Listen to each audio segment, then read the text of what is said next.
até a CNN, gente, teve que dar o braço a torcer e reconhecer. O que aconteceu ontem foi um divisor de águas, mostrou que a pauta da anistia ganhou mesmo uma forte tração a partir de ontem. A esquerda vai querer sempre desqualificar, mas os fatos aí desmentem qualquer tipo de narrativa. De fato, Clarice, a gente teve uma virada de chave no que diz respeito à defesa desse projeto da anistia. Ó, começa logo dizendo aí, ó, houve uma virada de chave. De ontem para cá, as coisas mudaram por conta do forte apoio. De fato, Clarice, a gente teve uma virada de chave no que diz respeito à defesa desse projeto da anistia. Quando você tem 8 governadores e um ex-presidente reunidos por uma mesma intenção, considerando esses que são dos estados mais populosos do Brasil, você tem o poder de influência sobre os deputados, os parlamentares brasileiros, significativamente grande. Para além daqueles que já são bolsonaristas, que já defendem, que já impunham essa bandeira há algum tempo, me chamou a atenção particularmente a presença do Ratinho Júnior. Obrigado também, patriota Deusdete de Oliveira, que acaba de colaborar com a gente também ao vivo nesse momento, aqui através do nosso Pix. Brigadão mais uma vez. Porque ao tomar posição, escolher um lado e decidir aderir a essa pauta bolsonarista, o Ratinho Júnior já dá uma sinalização de como deve ser a jornada dele no ano que vem. E lembrando, tinha uma dúvida no ar grande em relação a como ele ia se posicionar, porque ele resolveu anunciar o interesse dele em ser candidato à presidência da República justo quando Jair Bolsonaro virou réu. Ali no mesmo dia ou no dia seguinte, né? Não lembro, foi grudado. Então todo mundo falou, bom, às vezes ele está querendo ir contra, né? E em criticar, eventualmente, Jair Bolsonaro, mas agora, dúvida enterrada. É isso. Então aqui a gente tem uma... É claro que a imagem de 50 mil pessoas, ou seja lá quantos forem na Avenida Paulista, é importante. E é forte. E ajuda.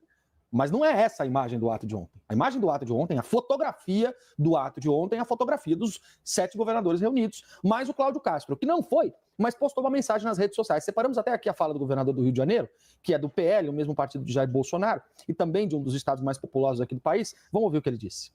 Eu queria me posicionar pela anistia já.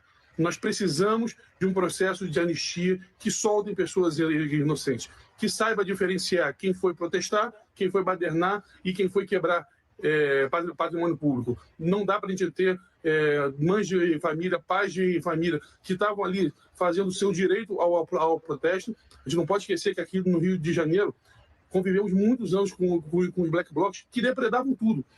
Aí, ó, se os black blocs não foram julgados, não foram condenados, por que os patriotas do dia 8 de janeiro podem ser condenados? Então tá aí, ó, houve uma virada de chave. E o importante também, gente, é você mostrar ali a força política com tanta adesão de governadores, de senadores e deputados federais, líderes de pelo menos ali 5 partidos oficialmente presentes e declarando apoio a essa pauta.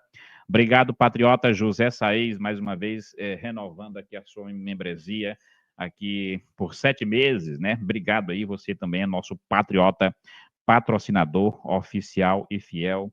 Brigadão mais uma vez. Você também está aqui me assistindo, se quiser tornar-se membro assim como o nosso patriota José Saez, fique à vontade. Ó, deixa eu colocar aqui para vocês também o que, assim, meu amigo, me deixou arrepiado nessa manifestação. Olha a chegada apoteótica de Jair Bolsonaro. Aquelas imagens assim dos bastidores que a gente não vê exatamente na hora que a manifestação está acontecendo, mas é realmente impressionante.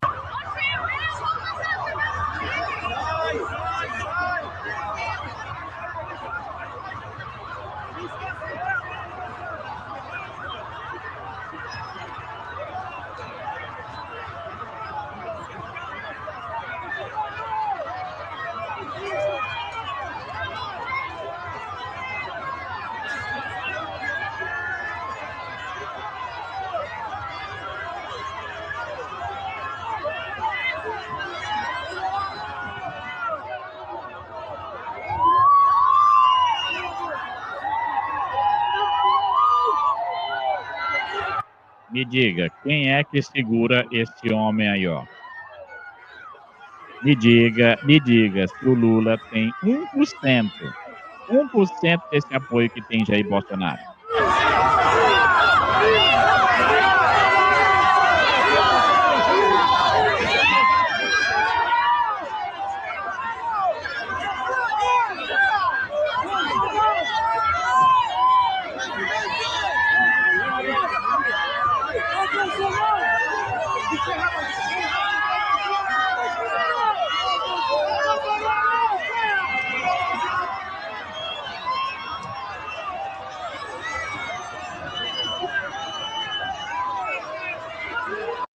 50 mil pessoas nessa manifestação aí, basicamente só o pessoal que está aí nesse momento de recepção ao presidente Jair Bolsonaro. Não se iludam, a esquerda vai apelar na DPF e o STF entra em ação e anula esse PL. Meu amigo, o STF pode até anular, ele pode dar a canetada dele. Só, gente, que vai chegar o momento que o próprio Congresso Nacional, ele vai ter que tomar as rédeas das coisas. Vai.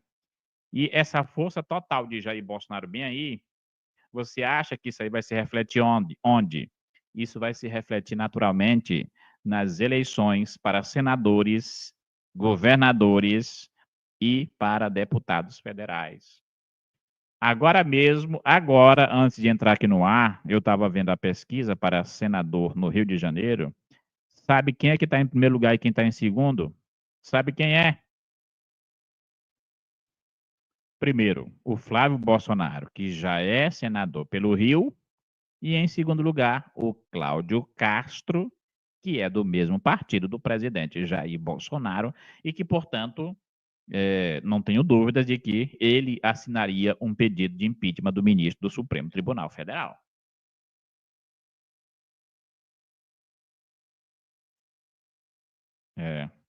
Tô vendo aqui, ó. Ó, no Rio de Janeiro, 2 senadores liderando a disputa, 2 senadores da direita raiz. Em São Paulo, as projeções também é de 2 senadores da direita raiz serem eleitos. Está lá, o Derrite e o Eduardo Bolsonaro, os 2 candidatos que eu acredito que serão eleitos senadores pelo estado de São Paulo. Só aí você já contabiliza 4 senadores na conta de Jair Bolsonaro. Então, dizer que o STF pode dar uma canetada e pode derrubar tudo, pode, meu amigo, pode. Mas nós estamos em 2025, já chega dezembro, aí chega 2026, nós estamos praticamente há 2 anos da gente ter a possibilidade de que todo esse quadro político ele mude. Com a maioria dentro do Senado, meu amigo, eu duvido se essa patota vai continuar fazendo tanta coisa que está fazendo hoje. Duvido. Duvido, porque ao sinal do primeiro impeachment, todo mundo lá coloca o rabo entre as pernas e se recolhe exatamente às suas funções, conforme está previsto ali no nosso ordenamento jurídico, isto é, na nossa Constituição, né? Ó, deixa eu trazer aqui para vocês também, porque o Xandão, ele tá louco, ele tá com medo do Bolsonaro. Ele tá com medo dessa força aqui, ó. Vou colocar mais uma vez, ó. Ó, o medo do Moraes é disso aqui, ó. Ele tem medo disso. O STF tem medo disso, ó. Ó, você tá vendo aí? Essa multidão? E esse medo deles aqui foi o que fez com que armassem uma narrativa para deixar Jair Bolsonaro inelegível.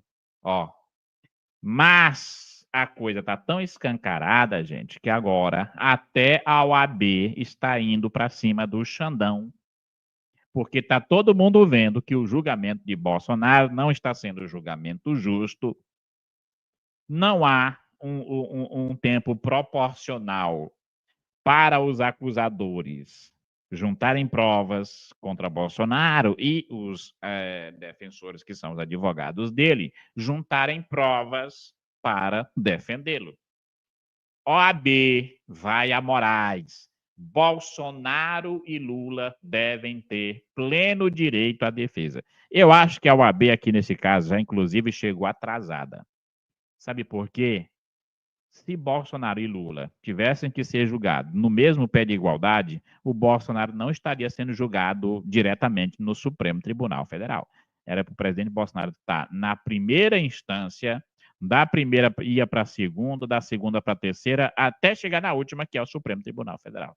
A disparidade do julgamento, do tratamento de Bolsonaro e do Lula já começa aí, porque Bolsonaro já não tem mais para quem apelar num recurso para corrigir as arbitrariedades que estão acontecendo no seu julgamento. Então, a OAB quer fazer uma cena, pode fazer cena. Agora, o Alexandre de Moraes, ele não está nem aí para a OAB. O presidente nacional da OAB, o Beto Simonetti, afirma que a instituição atua de forma apartidária para garantir as prerrogativas da advocacia. Disse ele, a OAB é apartidária, não somos parte nos processos, mas atuamos para garantir que a advocacia seja exercida em sua plenitude. No passado, intercedemos para que o advogado de Lula, o hoje ministro Cristiano Zanin, tivesse suas prerrogativas respeitadas. Agora, eu me reuni com o ministro Alexandre de Moraes para reforçar o pleito da defesa de Bolsonaro e outros réus, disse Beto Simonetti. Aí, agora, qual é a reação do Alexandre de Moraes? Moraes deu uma banana para o presidente da OAB. Tá aqui, CNN. Moraes deve negar pedido da OAB sobre defesa de acusados por plano golpista. Advogado de Jair Bolsonaro e Braga Neto alega não ter acesso à integralidade dos autos do processo. Relator do caso, o ministro Alexandre de Moraes reiterou que defesas tiveram conhecimento de provas. Tá aí, não tô nem aí.